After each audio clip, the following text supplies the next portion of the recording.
आता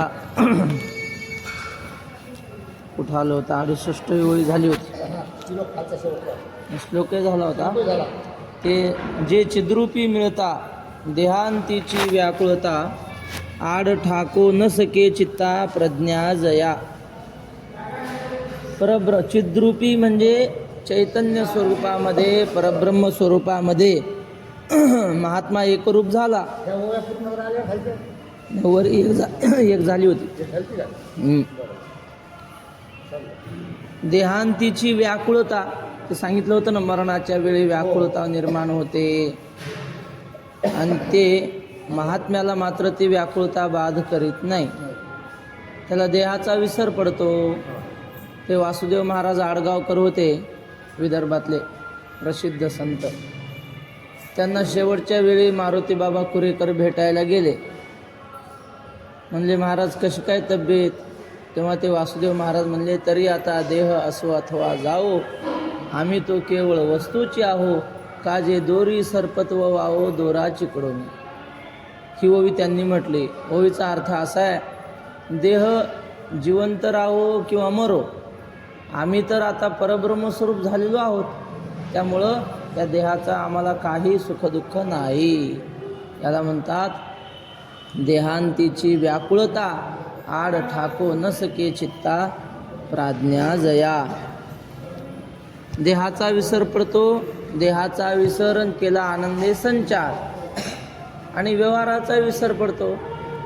एकदा श्री गुरु वक्ते बाबांचं कीर्तन होतं आळंदीला, वैकुंठवासी नामदेव महाराज पठाडे यांच्या पुण्यतिथीच्या निमित्ताने. आम्ही होतो तेव्हा संस्थेमध्ये, आम्ही कीर्तनाला गेलो.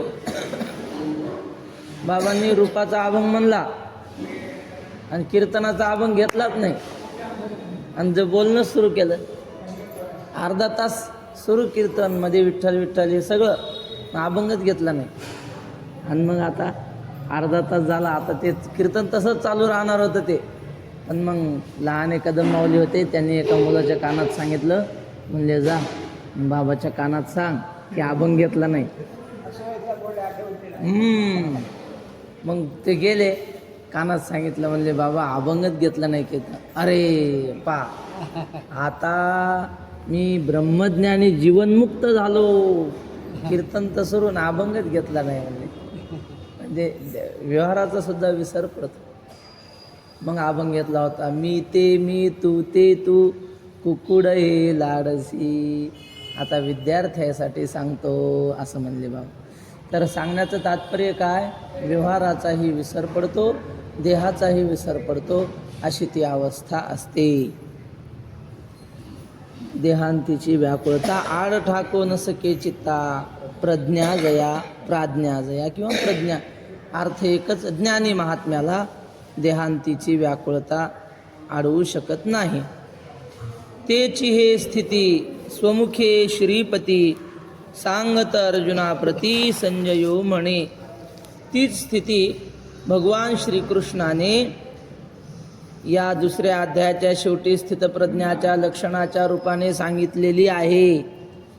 श्रीपती म्हणजे लक्ष्मीचा पती स्वतः त्या महात्म्यांचं वर्णन करतो. म्हणजे ते महात्मे कसे असतील. सांगत अर्जुना प्रती संजयो म्हणे, आणि रणांगणावर अर्जुनाला भगवान परमात्मा त्या महात्म्याचं वर्णन करून सांगतो. असा सगळा प्रसंग संजय धृतराष्ट्राला सांगतो तिकडं. ऐसे कृष्ण वाक्य ऐकिले तेथ अर्जुने मनी म्हणितले, आता आमुचियाची काजा खीर आले उपपत्ती इया. आता इथून विषय बदलला, महात्म्याचं लक्षण झालं. मग आता अर्जुन म्हणतो, वा वा वा, देवानं चांगलं सांगितलं. आपल्या मनात युद्ध करायचं नाही, आणि देवानं हे काय सांगितलं वर्णन, सगळं युद्ध करायचं सांगितलं की ज्ञानी महात्म्याचं वर्णन सांगितलं. मग आपण आता ज्ञान मिळू, हे काय करावं लागते, मारामाऱ्या. ज्ञान मिळू, पण असं आपण स्थितप्रज्ञ होऊ. स्थितप्रज्ञ व्हायला काय लढाई करावं लागते काय? नाही. मग अर्जुन बघा काय म्हणतो, ऐसे कृष्ण वाक्य ऐकिले तेथ अर्जुने मनी म्हणितले, आता आमुचियाची काजा कीर आले उपपत्ती या. कृष्णाचं बोलणं असं ऐकलं ना अर्जुन मनामध्ये म्हणाला की आता आमच्या मनात असल्यासारखं देव बोलला. आम्हाला जी इच्छा होती युद्ध सोडून जायचं, आणि तिकडं काही ज्ञान मिळू, भीक मागू, पण युद्ध करणार नाही. देवानं तेच सांगितलं, ज्ञानाचंच महात्म्य सांगितलं. बा जे कर्म जात आगवे येथ निराकारिले देवे. ज्ञानी महात्म्याला कुठल्याही प्रकारचं कर्म बाधू शकत नाही. ज्ञान झालं की एषा ब्राह्मी स्थिती पार्थ, त्याला कुठला विधी निषेध राहत नाही. त्यानं युद्ध केलंच पाहिजे, अमुक केलंच पाहिजे असं काहीच सांगत नाही शास्त्र. निस्त्रे गुण्ये पथी विचरताम को विधी को निषेधा. त्याला शास्त्र काही कर्तव्य सांगत नाही. आणि आपल्याला देव आतापर्यंत कर्तव्य कर, युद्ध कर सांगत होता. ज्ञानी महात्म्याला कर्तव्य नसतं, मग आपण ज्ञानीच व्हायचं. आता हे कर्म करायचं. चौथीच्या ठाई काहीच करणे नाही, असंच राहायचं आपल्याला बी. तरी जे कर्म जात आघवे येथ निराकरिले देवे, तरी पारुषले म्या झुंजावे म्हणून या. देवानं सगळ्या कर्माचा काय केला, इथं निषेध केला.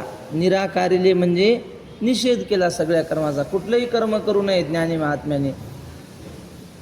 तरी पारुषले म्या झुंजावे म्हणून या. मग आता योगायोगानंच आता काय झालं, आमचं लढाई करणं सुद्धा राहूनच गेलं. पारुषले म्हणजे बंद झालं. ऐसा श्री अच्युताची या बोला, चित्ती धनुर्धर उवाईला, आता प्रश्न करील भला आशंकोनिया. आई लेकराला म्हणत होते शाळेत जा, शाळेत जा. आणि तेवढ्यात धो धो धो धो पाऊस सुरू झाला. आणि शाळेचाच मॅसेज आला की आज शाळेला सुट्टी राहील. मग पोरांना किती आनंद होतो. नाही आनंदाशी जोडा, मनातच नव्हतं. तसं झालं अर्जुनाचं. आधीच हाऊस आणि त्यात पडला पाऊस. आधीच त्याला वाटायचं युद्ध नको, आणि त्यात देवानं तेच सांगितलं, त्याच्यावरच प्रवचन केलं. ज्ञानी महात्म्याच्या ज्ञानावर प्रवचन केलं, कर्मावर नाही, ज्ञानावर. मग ऐसा श्री आता प्रश्न करील भला आशंकोनी. आता फार सुंदर प्रश्न अर्जुन, भला म्हणजे सुंदर प्रश्न करणारे तो आशंकोनिया, मनात शंका धरून तो प्रश्न करीन. तो प्रसंगू असे नागरू, जो सकळ धर्मासी आगरू, की विवेकामृत सागरू प्रांतहीनो. तो प्रसंग फार सुंदर आहे. नागरू म्हणजे सुंदर. परभणी जिल्ह्यात नादर म्हणतात. नादर बोलाव. नादर या शब्दाचा अर्थ चांगलं असा होतो. या नागरचा अपभ्रंश नादर आहे. नागरू म्हणजे चांगलं. तो प्रसंग फार सुंदर आहे, चांगला आहे. जो सकळ धर्मासी आगरू, सगळ्या धर्मांचं उत्पत्ती स्थान आहे अर्जुनाचा प्रश्न. त्यातून आपल्या सगळ्या धर्माचं ज्ञान होणार आहे. धर्माचं म्हणजे कर्तव्यांचं. की विवेकामृत सागरू प्रांतहीनू. अर्जुनाचा प्रश्न म्हणजे ज्ञानाचा सागर आहे, आणि तोही प्रांतहीन म्हणजे अमर्याद ज्ञानाचा सागर आहे अर्जुनाचा प्रश्न. म्हणून तर ज्ञानोबाराय म्हणतात, या अर्जुनाने जर रणांगणावर देवाला प्रश्न विचारला नसता तर देवानं कशाला गीता सांगितली असती. हा न पुसता हे गोठी, तरी देव का सोडिते गाठी, तरी कैसेनी आम्हा भेटी परमार्थीसी. याने जर विचारलं नसतं तर देवाने गीता सांगितली नसती. गीता सांगितली नसती तर आम्हाला परमार्थाची भेट कशी झाली असती. म्हणून अर्जुनाचा प्रश्न अमर्याद ज्ञानामृताचा सागर आहे. जो आपण सर्वज्ञ नाथू, निरूपिता होईल श्री अनंतो, ज्ञानदेव सांगेल मातू निवृत्तीदासू. हा भगवान श्रीकृष्ण म्हणजे सर्वज्ञ राजा आहे. त्याला सगळं कळतं, कोणाच्या मनात काय आहे काय नाही सगळं. बाबा काल्याच्या कीर्तनात एक गोष्ट सांगायचे. म्हणले देवाने लपंडाव खेळला, कबड्डी खेळली, कबड्डीला हुतुतू म्हणतात. मग तो पेंध्या आला राज द्यायला. ते पोरं म्हणले हे लय त्रास देत आहे पोरायला. पेंध्या म्हणजे राधिकेचा भाऊ, सक्का भाऊ असं बाबा सांगायचं. तर लय आगाव होता. ते हुतुतू करत आला. हुतुतू म्हणजे आताची कबड्डी. आला, धरला एकानं पाय, पडला खाली. दोघं चौघं त्याच्या उरावर बसले, पण त्यानं दम सोडत नव्हता. त्या असा पाठीकडे हात करायचा, तू.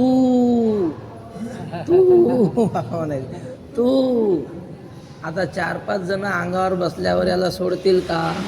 पण गडी दमच सोडे ना. मग देव आला त्याच्याजवळ, म्हणला लेका सरला दम, पांगले पाय, अजूनही तरी गळशी काय?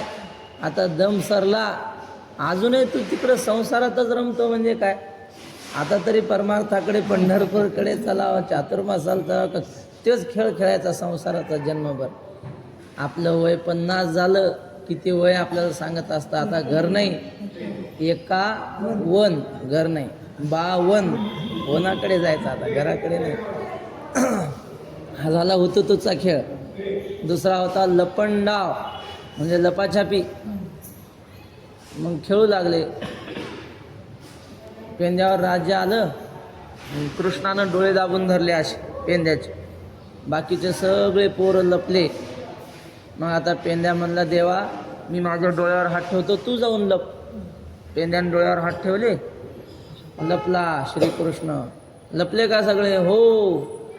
पेंद्याचे हात असे होते, चिरीमिरी पोऱ्या बाबा असं म्हणायचे. काढले हात. पेंद्या म्हणला हे बाकीच्या पोरांना ओळखून काय उपयोग आहे? यांचा राजा ओळखायचा. एकेन विज्ञातेन सर्वम विज्ञातम भवती. एक ब्रह्मतत्व जाणलं की सगळे जाणल्यासारखे. मग आता कुठं लपला असेल? पेंद्यानं काय युक्ती केली कुणाला माहीत, पण जिथं कृष्ण लपला होता असा हात घातला आणि कानाला धरून बाहेर ओढला आणि पहिलं त्याला ओळखलं. कृष्ण म्हणला का रे पेंद्या, मलाच कसं काय ओळखलं?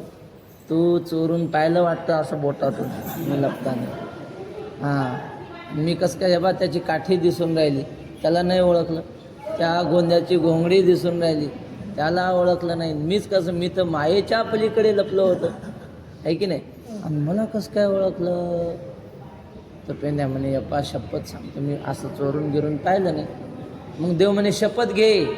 मग त्याने शपथ घेतली, मी जर तुला चोरून पाहिलं असेल तर मी पुढच्या जन्मात राजा होईल, अशी शपथ. पुढची शपथ सांगू का? सांगण्यासारखी नाही. कसं करावं आता? सांगण्यासारखी नाही म्हणलं तरी तुम्ही सांगत म्हणता. बरं, मग पुढे अशी कुठं शपथ असते का? म्हणे पुढच्या जन्मात राजा होईल. चांगली शपथ घे. मग म्हणे मी जर तुला चोरून पाहिलं असेल तर महागू मातीत जाईल. तर सांगाय असं सांगायचे बाबा. मग आता हे काय शपथा? खोटं बोलतो म्हणले तू, सांग. म्हणलं मी लपलेला तू चोरून पाहिलं बोटातून. नाही रे. मग ओळखलं कसं काय मला? मग त्या कृष्णाच्या कानाला धरलं आणि असं वाकवलं खाली. त्याचे पावलं उमटलेले होते, माती होती ना, ते पावलं दाखवले. हा पाय, हा पाऊल आहे. आणि त्या जसे आपल्या तळहातावर चिन्ह असतात, शंख चक्र गदा भाग्यवानाच्या हातावर, तसे तळपायावर बी असतात. आणि ते उमटलेले होते असे पाय, आणि त्या पायाचे ठसे शंख चक्र गदा पद्म म्हणजे कमळ स्वस्तिक असे चिन्ह त्या तळपायावर असे मातीत उमटलेले. पेंद्या म्हणला हे पाय, हे जे पाय आहेत की नाही आणि या पायावरचे चिन्ह हे भिकाऱ्याच्या पायावर नसतात, हे जगन्मालकाच्या पायावरचे चिन्ह आहेत. आणि या पावलाच्या ठशाने तुझ्याकडे आलो. याला म्हणतात भक्तीची या मापे मोजितो अनंता, इतराने तत्वता न मोजावे. मग तुझ्या पावलं. अरे तू हुशार आहे पेंद्या. मग म्हणे हुशार नव्हतो आधी, पण तुझी हे संगती झाली आमची, तुझ्या संगतीनं हुशार झालो. मग आता कृष्णावर राज आलं. लपले सगळे पोरं. पेंद्याने डोळे दाबून धरले. कृष्ण म्हणे पेंद्या आता तू लप, मी डोळे ठेवतो माझे दाबून. झाले. कृष्णाने डोळ्यावर हात ठेवले. लपले का सगळे? हो. चिरीमिरी पोऱ्या. काढले हात. आता देवानं असं पाहिलं मागे वळून. पेंद्या हात जोडून मागेच उभा, लपलाच नाही. अरे पेंद्या तू लपला नाही? पेंद्या म्हणला देवा सगळ्या जगापासून लपता येतं. कृष्णा कैसी खेळू लपंडाई, अनंत लोचन तुझी आठाई. तुला काय दोनच डोळे आहेत का आमच्यासारखे असे याच्यावर बोट ठेवले दिसणार नाही मागचं? सगळे अनंत लोचन आहेत तुला, आणि तुझ्यापासून कसं काय लपणार? काही जगापासून लपवू शकतो आपण, पण मग देवापासून न सांगता तुम्हा कळो येते अंतर. कळो येते अंतर, विश्वी विश्वंभर परिहारचे न लगे, विश्वी विश्वंभर परिहारची न लगे. कबीर महाराज म्हणतात, मुंगी के पाव में घुंगरू बजता. होई अल्लाह चिंता आहे, त्याला सगळं कळतं. म्हणून ज्ञानेश्वर महाराज म्हणतात, तो सर्वज्ञ आहे जो आपण सर्वज्ञ नाथू. तो सर्वज्ञ आहे. एक माणूस बिडी ओढत चालला होता आणि मंदिर आलं मारुतीचं. मग त्यानं बिडी अशी धरली मागे, मंदिरापुढून गेला. काहून? पुढं धरली देवाला दिसेल म्हणे, मागं धरली आणि मागं धरलेली दिसणार नाही का देवाला. अशी आपली भावना, त्याला सगळं कळतं. जो आपण सर्वज्ञ नाथू, निरूपिता होईल श्री अनंतो. आणि तो सर्वज्ञ असलेला श्रीकृष्ण निरूपण करणारे म्हणजे बोलणारे, अर्जुनाच्या प्रश्नाचं उत्तर देणारे तो श्री अनंतो. देवाचं काही नावं आहेत, त्यातलं श्री अनंत. अनंत म्हणती माझी या स्वामी ते, अनंत गुण त्या ते म्हणून या. देवाला अनंत का म्हणतात?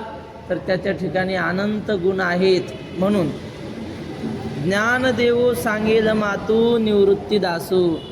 ज्ञानेश्वर महाराज म्हणतात, जे अर्जुनाचं आणि देवाचं बोलणार होणार आहे ना, त्यातलं काही मी तुम्हाला सांगणार आहे, किंवा तीच गोष्ट मी तुम्हाला सांगणार आहे. पण मी स्वतः सांगणार नाही, माझ्या श्रीगुरु निवृत्तीनाथाच्या कृपेने त्यांची सेवा केल्यामुळं मला जे काही ज्ञान प्राप्त झाले त्याद्वारे मी तुम्हाला सांगणार आहे.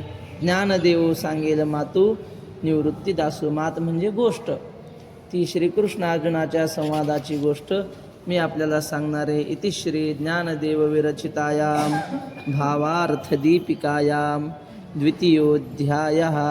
श्रीकृष्णार्पणमस्तु. श्री गुरुचरणारविंदार्पणमस्तु. अशा प्रकारे आपला दुसरा अध्याय पूर्ण झालेला आहे. आता तिसरा अध्याय, त्याची सुरुवात प्रश्नाने होते. अर्जुन प्रश्न विचारतो. अर्जुन उवाच ज्यायसी चेत कर्मणस्ते मता बुद्धिर्जनार्दन, तत्किं कर्मणि घोरे मां नियोजयसि केशव. आता अन्वय सांगू का, कसं करू? सांगतो. हे जनार्दन 1, कर्मणः 2, बुद्धी 3, जायसी 4, ते 5, तत् 6, केशव 7, घोरे 8, कर्मणी 9, माम 10, किम 11 आणि नियोजयसी 12. आता अन्वयानुसार अर्थ. हे जनार्दन म्हणजे हे श्रीकृष्णा जनार्दना. कर्मणः म्हणजे कर्मापेक्षा, बुद्धीही म्हणजे ज्ञान, जायसी म्हणजे श्रेष्ठ आहे. तुझ्या बोलण्यातून असं लक्षात आलं की कर्मापेक्षा ज्ञान श्रेष्ठ आहे. चेत, मग असं जर असेल तर ते मता, असं जर तुझं म्हणणं असेल, कर्मापेक्षा ज्ञान श्रेष्ठ आहे असं जर तुझं म्हणणं असेल तर तत् हे केशव, तर हे केशवा घोरे कर्मणी माम नियोजयसी किम. मग घोर अशा हिंसात्मक कर्मामध्ये मला कसं काय प्रवृत्त करतो तू? इकडं सांगितलं स्थितप्रज्ञाचं वर्णन. ज्ञानी महात्मा समाधिस्थ असतो, त्याला कुठलं कर्म नसतं. कामक्रोधापासून, आता युद्ध करायचं म्हणजे क्रोध पाहिजे की नाही माणसाला? क्रोध आल्याशिवाय कसं काय युद्ध करेल? आणि सांगितलं ज्ञानी महात्म्याला काम क्रोध नसतं. बरं, नुसता क्रोधच पाहिजे का राज्य मिळवण्याची इच्छा पाहिजे? युद्ध झालं कशासाठी? राज्यासाठी झालं ना. पांडवांना अर्ध राज्य पाहिजे होतं, नाही दिलं कौरवांनी. खरे मालक पांडवच. राज्याच्या इच्छेनंच युद्ध झालं. आणि तू काय सांगितलं त्या महात्म्याला कुठली इच्छा नसते, कामना नसते. मग बरं, आता आम्ही राज्याची कामना सोडून देतो, काम क्रोध सोडून देतो आणि चालले ज्ञान साधना करायला. कारण तू महत्त्व कशाचं सांगितलं स्थितप्रज्ञामध्ये? ज्ञानाचं महत्त्व सांगितलं. आणि मला खुशाल तू युद्ध कर म्हणतो. हे कसं काय दुटप्पी बोलणं झालं, दुटप्पी. आता खाली मग ऐका अर्जुने म्हणितले, देवा तुम्ही जे वाक्य बोलिले ते निकेम्या परिसिले कमळापती. मग अर्जुन म्हटला, देवा तुम्ही जे वाक्य बोलले ना, आता स्थितप्रज्ञाचं वर्णन केलं ते निकेम्या परिसिले कमळापती, ते मी लक्ष देऊन ऐकलं. असं समजू नका की काही ऐकलं आणि काही सोडून दिलं. का लोक ऐकतात पण सगळं कुठं ऐकतात लक्ष देऊन? काही ऐकतात पण काही सोडून देतात. काका सांगतात, गोपाळ काका, ते म्हणले एक माणूस आला कीर्तनाला आणि कीर्तन झाल्यावर महाराजाच्या पायावर लोटांगणच घातलं, त्यानं गडबडा लोळायला लागला. म्हणले महाराज मला गुण आला म्हणे. महाराज म्हणले अहो गुण आला म्हणजे काय? नाही तुमचं कीर्तन मला फारच आवडलं. 12 वर्ष झालं मला ते जमत नव्हतं, तुमच्या कीर्तनात आल्यामुळं मला गुण आला. अहो झालं काय ते सांगा ना. तर म्हणला महाराज आतापर्यंत 50-60 हजार रुपयाच्या गोळ्या खाल्ल्या असतील मी. कशासाठी? झोपीसाठी. झोपच येत नव्हती, पण तुमच्या कीर्तनात आलो गाढ झोप लागली म्हणून गुण आला, म्हणून लोटांगण घातलं पाया. असे कीर्तनात येऊन झोपा काढणारे खूप असतात, लक्ष देऊन ऐकणारा क्वचित एखादा. अर्जुन म्हणतो मी तसं ऐकलं नाही झोपा काढणाऱ्यासारखं, मी लक्ष देऊन ऐकलं. इकडं किती गोंधळ असो, रणांगण चालू होतं, ढोल ताशे नगारे चालू होते, तुताऱ्या आणि बाणांचा वर्षाव घडघडाट चालू होता सगळा. पण तरीसुद्धा देवा तू असं समजू नको मी तुझ्या बोलण्याकडे दुर्लक्ष केलं. एक एक शब्द चुकल्या पुत्राची शुद्धी वार्ता, जेणे सादरे ऐके माता तेणे सादरे हरिकथा सार्थकथा परिसावी. चुकलेल्या मुलाची सापडल्याची बातमी जशी आई आवडीनं आणि अत्यंत आतुरतेनं ऐकते की नाही, तसं तुझं एक एक शब्द मी ऐकला. म्हणून ते निके म्या परिसिले कमळापती. कमळापती किंवा 2 पाठ आहेत कृपानिधी. कृपानिधी असलेल्या श्रीकृष्णा तुझं बोलणं मी अत्यंत लक्षपूर्वक ऐकलं. तेथ कर्म आणि करता उरेची ना पाहता, ऐसे मत तुझे श्री अनंता निश्चित जरी. देवा ज्ञानी महात्म्याचं वर्णन केलं, त्यावरून असं दिसलं की ब्रह्माला जाणणं हे सगळ्यात महत्त्वाचं आहे.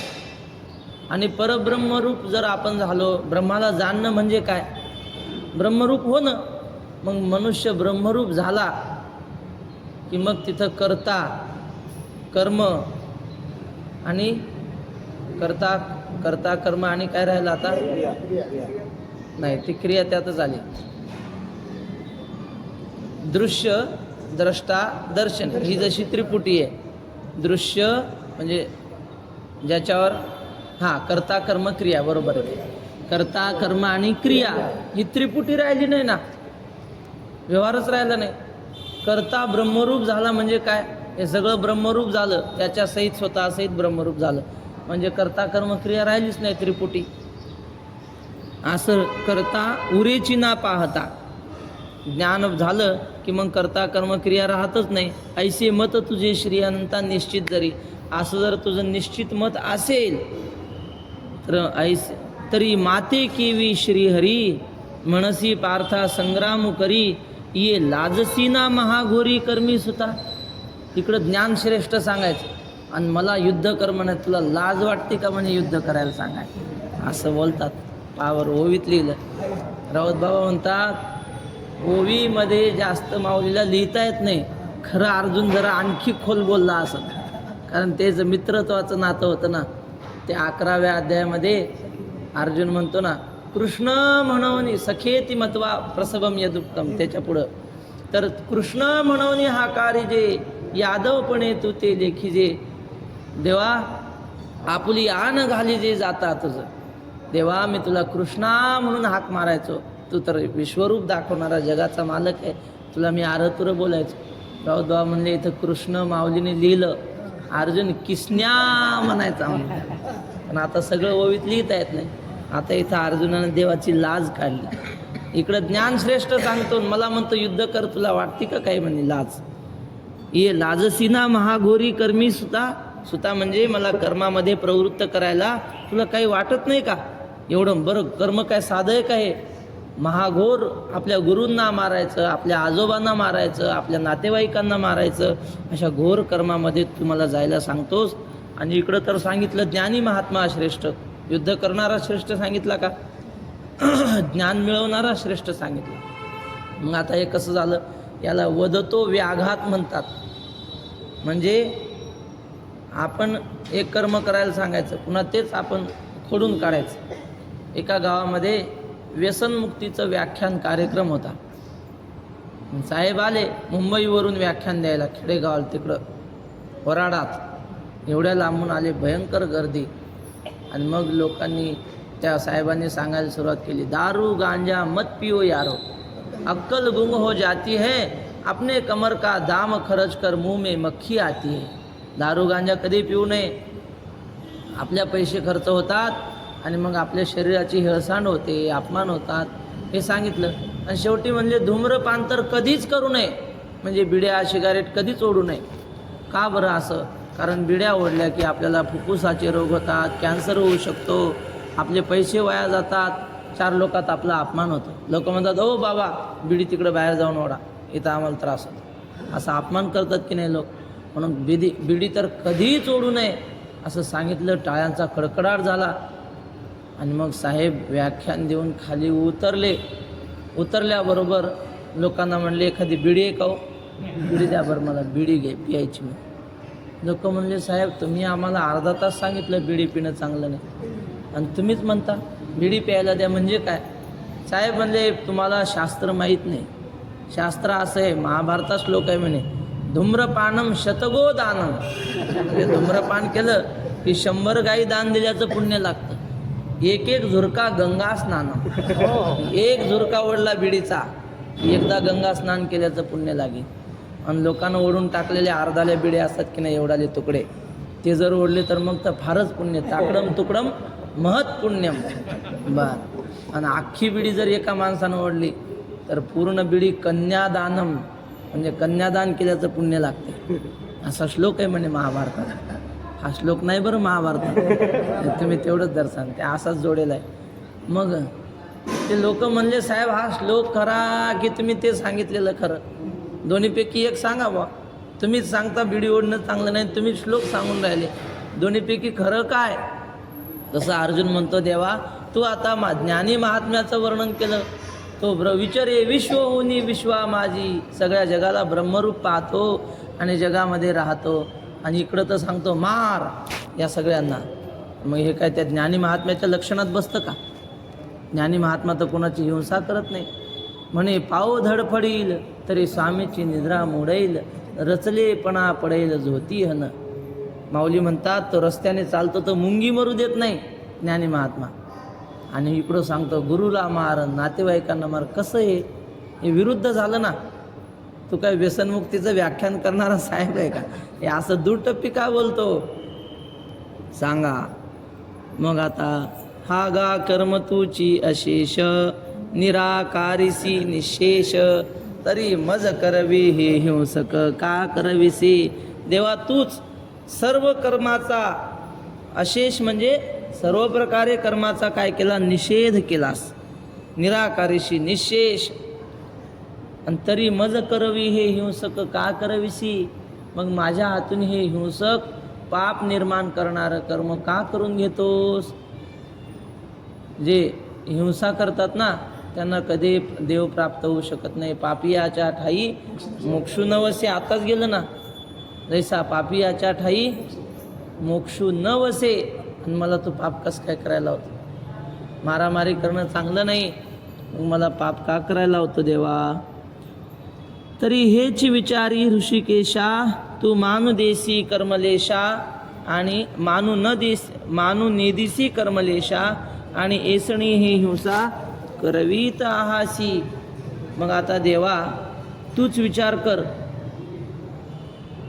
की तू आता काय केलं? कर्माला मान दिला नाहीस, तिळभरही कर्माला मान दिलेला नाहीस. तुझ्या बोलण्यातून असं सिद्ध होतंय. आणि येसणी हे हिंसा करवी तू आसी, आणि एवढं मोठं भयंकर कर्म मला करायला लावतोस, असा एक अर्थ. पण आता पाठभेद असा आहे, तू मानुदेशी कर्मलेशा, असं काही ज्ञानेश्वरीत आहे श्री गुरु साखरे महाराजांच्या.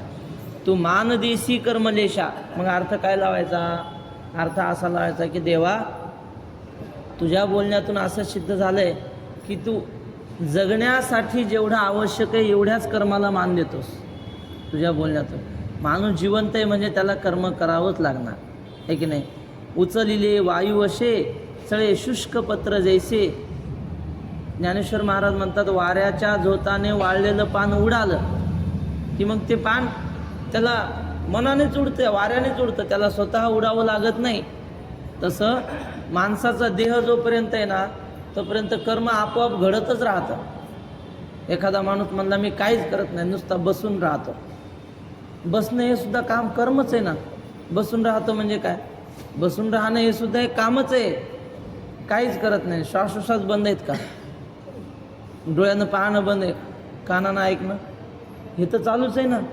त्यामुळं एवढं शरीराला आवश्यक असलेलं, जिवंत राहण्याला आवश्यक असलेलं कर्म तेवढंच चालू राहावं, एवढं तुझ्या बोलण्यातून कळतं. बाकी काही करू नये, फक्त कर्मलेश, जिवंत राहण्यास आवश्यक जेवढं कर्म तेवढ्याच कर्माला तू मान देतोस. आणि माझ्याकडून तर एवढं मोठं घोर कर्म करून घेतोयस, पापरूपी कर्म. आणि येसणी हे हिंसा करवितो आसी. आता श्लोक आहे, व्यामिश्रेणेव वाक्येन बुद्धिं मोहयसीव मे, तदेकं वद निश्चित्य येन श्रेयोऽहमाप्नुयाम्.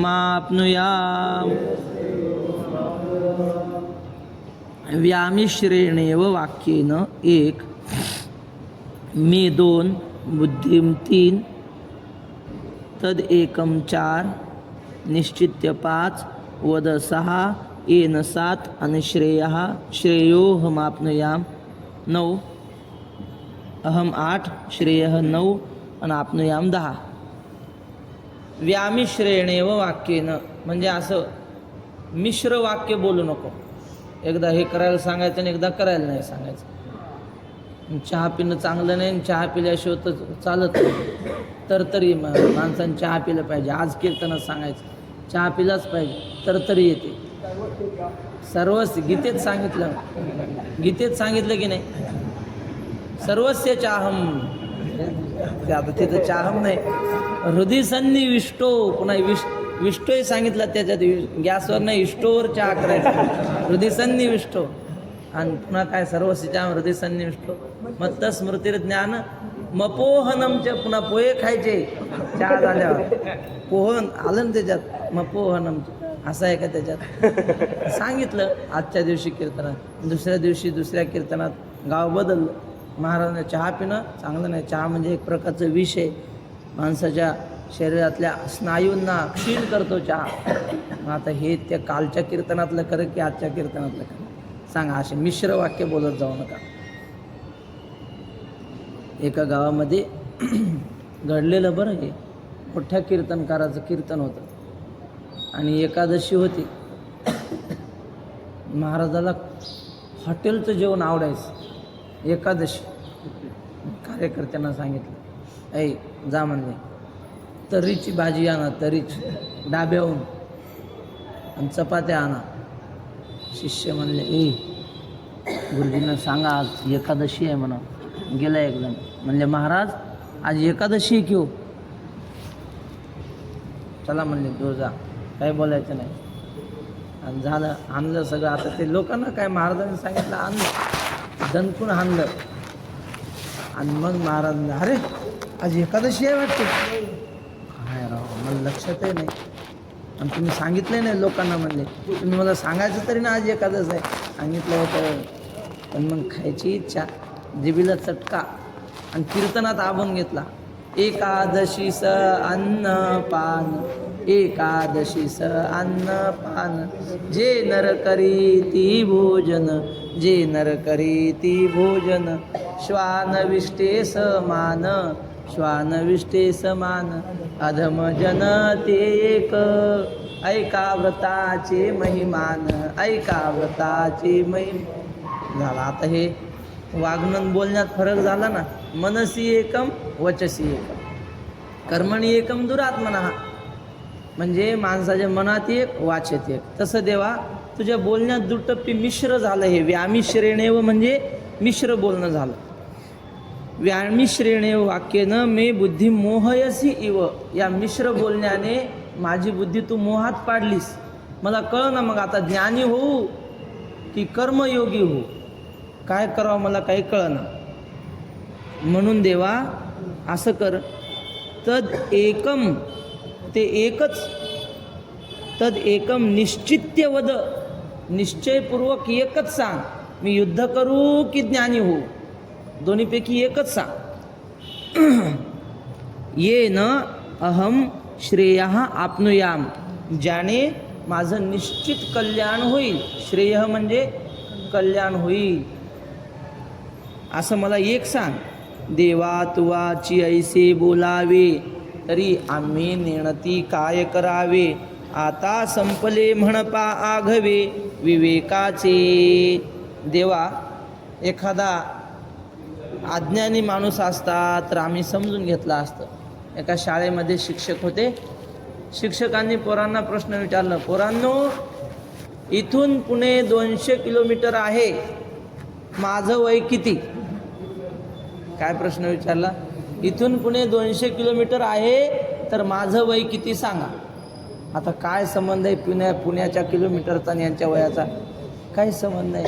पोरं म्हणले मास्तर अजून काहीतरी घेऊन आले वाटते. काही प्रश्न, काही संबंधच नाही त्याचा. एक पोरगा उभा राहिला, तो म्हणे गुरुजी तुमचं वय 50 वर्ष आहे. अरे तू कसं काय बरोबर ओळखलं? 50च होतं बरोबर, कसं काय ओळखलं? तर म्हणे काही नाही, मला एक भाऊ आहे आणि त्या भावाचं वय 25 वर्ष आहे, तो हाफ मॅड आहे म्हणे. आणि त्याच्या डबल तुम्ही फुल मॅड. काय संबंध आहे का? पुणे 200 किलोमीटर पुणे, माझं वय किती, असं काय? मग तसं देवा काय संबंध आहे का? इकडं ज्ञानाचं मोठेपण सांगायचं, इकडं म्हणायचं युद्ध कर. मग हे काय सांगितलं आता? याचा काही संबंध तर पाहिजे ना. देवा तू आता ते एखादा मूर्ख माणूस असा बोलला असता आम्ही समजून घेतला असता, मूर्ख येतो. पण तुझ्यासारख्यानी सर्वज्ञ आहे ना तू.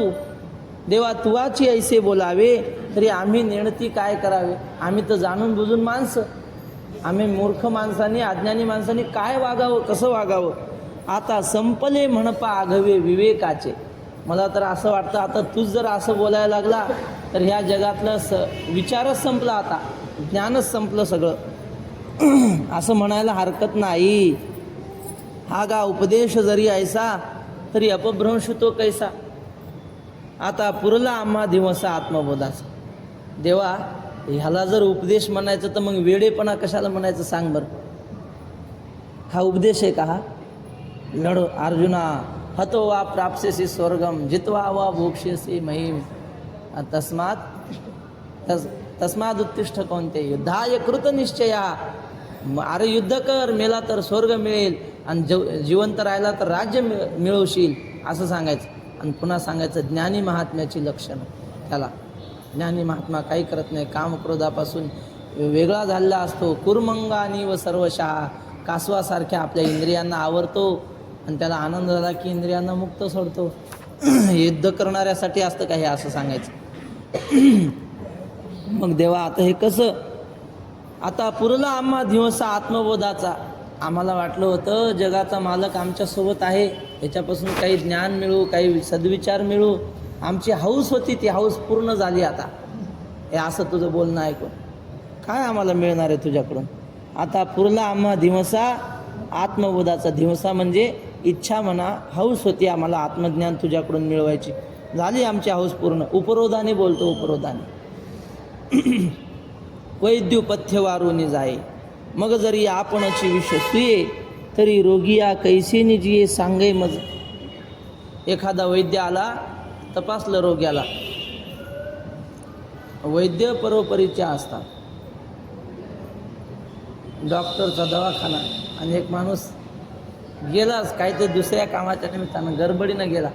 डॉक्टर साहेब ते म्हणलं बोल नका, आधी त्या कॉटवर पडा, झोपा. अहो थांबा, मला बोलायचं नाही, कॉटवर पडा म्हणे आधी. आणि मग पडला, करा, बॅटरी लावली, तपासलं, ते काय असतं ते कानात झालं, स्टेटस्कोप लावला छातीला, इकडे तिकडं, अर्धा तास उलते वा पालते वा झालं. आणि मग म्हणले काय होतंय तुम्हाला? तर म्हणला मी तपासायला आलो नाही, तुम्हाला लग्नाची पत्रिका द्यायला आलो आणि तुम्ही मला ऐकत नाही बोलणं, माझं बोलायचं काय. तसं झालं हे. त्यावर वैद्य आला आणि रोग्याला सगळे पथ्य लिहून दिले की ह्याला अमुक द्या तमुक द्या. जे पथ्याच्या गोष्टी होत्या अजिबात द्यायच्या नाही, म्हणजे जे वावडं होतं ते अजिबात द्यायचं नाही, सगळं लिहून दिलं डॉक्टरनी. आणि दुसऱ्या दिवशी डॉक्टर आला एनड्रिलची बाटली घेऊन आणि गटागटा पाजू लागला रोग्याला. मग तो वाचेल का आता रोगी? ज्यानं पथ्य लिहून दिलं तोच जर विष पाजायला लागला तर तो रोगी कसा जिवंत राहील? वैद्य पथ्य वारूनी जाये, मग जरी आपणची विष सुये, तरी रोगी या कैसेनी जिये सांगाय मज. मग तो कसं काय रोगी जिवंत राहू शकेल?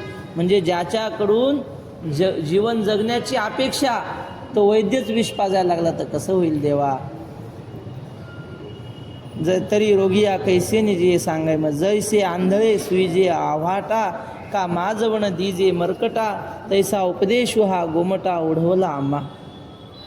आंधळ्या माणसाला आडमार्गानं जाय म्हणले, इकडं तुला जिकडं रस्ता दिसेल तिकडं जा. आता त्याला कुठं रस्ता दिसणार आहे? मग ते कुठंही जातं, कोण्या दगडाला हेडगाळून पडतं, लागतं. आंधळे सुईजे आव्हाटा, सुईजे म्हणजे धाडावे, आडवाटनं धाडावं एखाद्या आंधळ्याला, त्याची किती दयनीय अवस्था होते. ते विचारसागरामध्ये अंध गोलांगुल न्याय आहे. अंध गोलांगुल न्याय म्हणजे एक आंधळा होता, रस्ता चुकला बिचारा जंगलात. मग एक माणूस भेटला, पण तो जरा दुर्जन माणूस होता. त्या आंधळ्याने विचारला, अहो मला गावात जायचं आहे, रस्ता सांगा. मग याने काय केलं, एक बैल होता, त्या बैलाची शेपूट दिली त्या आंधळ्याच्या हातात आणि त्याला म्हणले, हे बघ बैलाची शेपूट सोडू नको, हे बैल बरोबर तुला गावात घेऊन जाईल. बैलाची शेपूट त्याच्या हातात दिली आणि 2 चाबूक मारले बैलाच्या पाठीवर. तो बैल उधळला आणि पळायला लागला. आंधळ्याला काय सांगितलं, शेपूट सोडायची नाही. मग त्या आंधळ्याची काय परिस्थिती झाली असेल? पडायचा, लागायचं, अशी याला म्हणतात अंध गोलांगुल न्याय. मग तसं त्या आंधळ्यासारखं झालं आमचं आता हे. आंधळे सुईजे आव्हांटा, का माझवण दिजे मरकटा. माकड असतं की नाही, 1 मिनिटसुद्धा शांत बसू शकत नाही, त्याला माकड म्हणतात. काहीतरी चालूच असतं. ते डोंगरावर आहेतलं, असं खाजवतील, इकडे करतील, तिकडे करतील, दातच खातील, दात चिचकतील. त्याच्याकडे पाहून आपण जांभळे दिली ना, ते जांभळे देतं माकडं. झालं असं विचित्र लीला करणारं ते. आणि त्याच्यात काय झालं, त्याला माजवण दिलं. मरकटस्य सुरापानम, म्हणजे माकडाला दारू पाजली. आधी चंचल आणि त्यात त्याला पाजलं ते. मग आता मरकटस्य सुरापानम तत्र वृश्चिक दंशनम, दारू पाजली पुन्हा त्यात विंचू चावला त्याला. मग आता किती अवघड झालं ते. मग तर टनाटन उड्या मारायला लागला. मरकटस्य सुरापानम तत्र वृश्चिक दंशनम तत्रापि भूत संचारम, आणि त्याच्यात त्याला भूत लागलं माकडाला. मग आता कसं होईल, यद्वा तद्वा भविष्यती. मग काय होईल काही सांगता येत नाही. तसं आमचं झालंय. माझवण दिजे मरकटा, तैसा उपदेश हा गोमटा ओढवला आम्हा. तसं तुझ्या उपदेशानं आमचं झालं. काय करावं काहीच कळलं ना. युद्ध करावं तर ज्ञानाची लक्षणं सांगितली.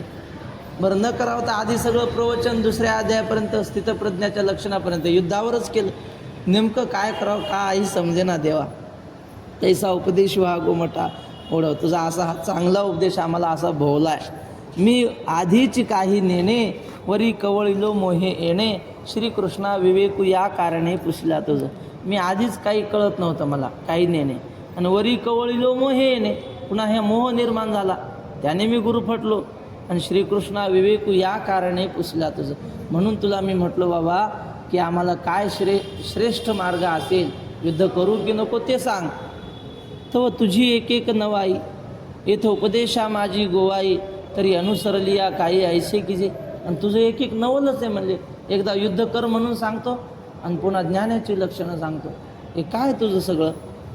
उपदेशा माझी गोवाई, तू असं उपदेशात आम्हाला गुरफटून टाकलंस.